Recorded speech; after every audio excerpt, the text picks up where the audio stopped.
Fire वाला उठाना fire वाला उठाना अरे तब गई जियो पुरे सिलुरा मन पहिला मत धर के ना ताको घर को सब बजे त तू कमाई का बड़ा जाऊ रिंगा बड़ा जागी ना मासोड़ी मत तो पता करने के मासोड़ी फादर होने के ना मैं मासो मत रख देने बोले जोड़ा साई जगह मत रख दे तो धड़ छड़े माने तो भण के काम कर तू मत तो जणे भिन्नक्षम युवती को प्रेम करी गर्भवती परे तांकु जालीपुड़ी मारिदेबा पई घरे निया लगाई दिया जाइथिबा अभियोग होईछि। ढेंकानाल जिला परजंग थाना बसंतपड़ा गाँव में एहिपरि स्पर्शकातरता घटना देखिबाकु मिलिछि। भिन्नक्षम युवती जनक तांकु मारिदेबा पई उद्यम करा जाइथिबा अभियोग आनिथिबा बेले अग्निकांडरे से आहत होइथिबा जଣା पड़िछि। हेले प्रकृत पक्षे घरे किपरि अग्निकांड घटिला ताहा स्पष्ट जଣା पड़ी नाही। सुब्रत साहू नामक एक पिला को भल पाऊली पाखापाखि मोर भल पाइबा 1.5 वर्ष हो गला 1.5 वर्ष भितर आम बहुत जगह बुलाबुली भी करूँ लुचिकी मंदिर भी बाहर भी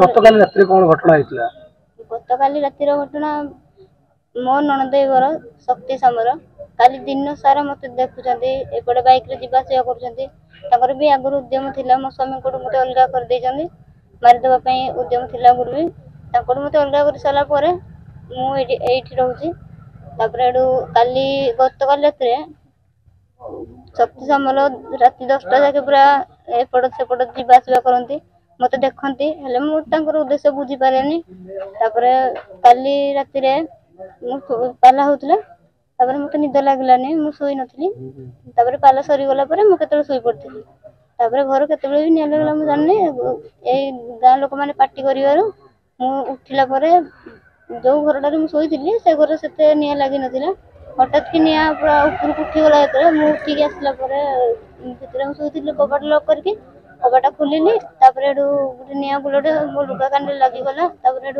मसिली नित्या भाई जड़े मो लुगा खोलिकी मंथी मत देलु निया लिभिगला और विशेष किसी क्षति भी है बस जला पोड़ा बहुत जोर से होती निया धास बाजी जाए मो शाशुघर को मत मारिदेवा पक्ष शक्ति सामल एकमात्र उद्देश्य मत मो स्वामी पाखे रखीदेवी से आगुरी भी कहते तू रहनी तू चली जा मु कहली मो स्वामी को छड़ी पड़े भी जीविनी मत अलग करदे आ मत मारिदेवाई 2-3 थर उद्यम पर एथर से सक्सेस होते भी मो जीवन गलानी नित्य भाई जड़े मत रक्षा गले से चाहू ना मुझे घर बहु ना रुहे खाली मो स्वामी एक चाहूले से धरिक आसला मत अलग करदे बर्तमान चाहूँ मो स्वामी जोड़े भी अच्छा मत आनी दिंतु बस मो शाशुघर जो जमी मत अलग अलग हाँपाई चाहूनी मुझे चाहूँगी से जोड़े भी अच्छा मत आनी दिंतु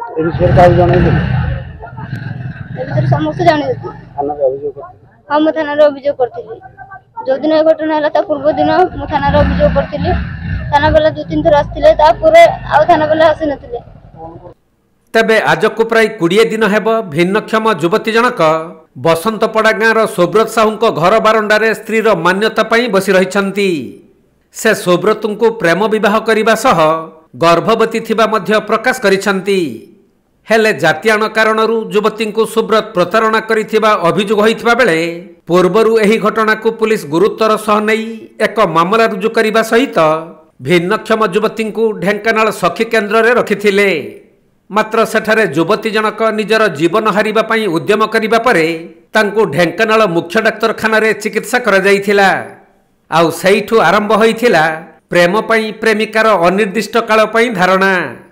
प्रेमिकर घरे से धारणा रे थिबा बेले गतकाली भोर प्राय 4टा समय रे भिन्नक्षम युवती जनक रहुथबा घरे केही निया लगाई पळाइथिला। फलरे लक्षाधिक टंकार संपत्ति जलीपुड़ी नष्ट होई जिबा सह युवती जनक सामान्य आहत होइछंती। तेबे प्रेमिक सुब्रतंक परिवार लोक माने केही घरे रहु नथुबा जଣା पड़िछि। तेणु तुरंत भिन्नक्षम युवती को न्याय देबा पई ग्रामवासी माने दाबी करिछंती। खबर पाई पुलिस घटनास्थल रे पहुंची तदंत आरंभ करि देइछि। आज राति प्राय 4:15-20 भितर मु खबर पाइली कि गाँव में गोटे गिनिश घर निया लग जाऊँ। आम दौड़ी आसला गाँव ग्रामवासी किसी लिभालुभी करुले ଏବଂ ସେଠି ମଧ୍ୟରୁ କିଛି ଆମେ ଶୁଣିବାକୁ ପାଇଲୁ ତାଙ୍କ ଘର ଗୋଟେ ଲେଡ଼ିଜ୍ ଥିଲା, ତା ନାଁ ଲକ୍ଷ୍ମୀପ୍ରିୟା ବେହେରା। ତ ସେ ଘର ଭିତରେ ଥିଲା, ତାକୁ ନିଆଁ କବଳରୁ ଆମର ନିତ୍ୟ ଭାଇ ଜଣେ ତା ଘର ପାଖ ଲୋକ ଦୌଡ଼ି ଯାଇ ଉଦ୍ଧାର କରିଛନ୍ତି। ତାଙ୍କ ଲୁଗାପଟା ନିଆଁ ଲାଗିଯାଇଛି, ସେ ମଧ୍ୟ ନିଆଁରେ ଆଘାତ ହୋଇଛନ୍ତି। ତ ଆମେ ଆସିଲା ବେଳେ ଦମକଳ ଗାଡ଼ିକୁ ଫୋନ୍ କଲି, ଆମର 112କୁ ଫୋନ୍ କଲି ସାହାଯ୍ୟ ପାଇଁ। ଦମକଳ ଆସି ଲିଭେଇଲା। ତେଣୁ ଏଇ କେସ୍ଟି ମୁଖ୍ୟତଃ ହେଇପାରେ ମୋତେ ସନ୍ଦେହ ଲାଗୁଛି କି ସେ ଝିଅ ଆଜିକୁ ପ୍ରାୟତଃ ମାସେ ହେଲା ଆମ ଗାଁରେ ଆସି ରହିଛି। ଏଇ ଗିନି ସାହୁର ସାନ ପୁଅ ସୁବ୍ରତ ସାହୁ ତାକୁ ନେଇକି ଆସିଛି। ଭଲ ପାଇବା କେସ୍ ହେଇଥିପାରେ କ'ଣ ହେଇଥିବ ଜାଣିପାରୁନି, କିନ୍ତୁ ସେ ଆସିକି ରହିଛି। ସେ ଆସିଲା ଦିନଠୁ ତାଙ୍କର କେସ୍ ଫେସ୍ ରୁଜୁ ହେଇଛି ଏବଂ ମିଡ଼ିଆ ଫିଡ଼ିଆରେ ମଧ୍ୟ ବାହାରିଛି, ପେପର ବାହାରିଛି। ତ ସେ ଝିଅ କହିବା ମତଲବ ସେ ବାହାରକୁ ଆସି କହୁଛି ଯେ ମୋତେ ମାରିଦେବା ପାଇଁ ଉଦ୍ୟମ କରୁଛନ୍ତି। ମୋତେ 3-4 ଥର ଆସିଲେନା ଘର ଭିତରୁ ଗୋଟେ କିରୋସିନ ଧରି, ସେ ଛୁରୀ ଧରି ଆସିକିନା ମୋତେ ମୋ ଜୀବନ ମାରିଦେବା ପାଇଁ କହୁଛନ୍ତି। ଯେହେତୁ ଏ କେସ୍ରେ ଆଇନ କିଛି କରିପାରୁନି, ଆମେ ଗ୍ରାମବାସୀ କେମିତି ସାହାଯ୍ୟ କରିପାରିବୁ? ତେଣୁ ଆମ ସାହାଯ୍ୟ ଯେତିକି କର୍ତ୍ତବ୍ୟ ଆମେ ସେତିକି କରିଛୁ। ହଁ, ନିଶ୍ଚିତ ଭାବେ ଜାତି ମନୋଭାବ ନେଇକିନା ଏଇଟା କିଛି ହେଇଥାଇପାରେ।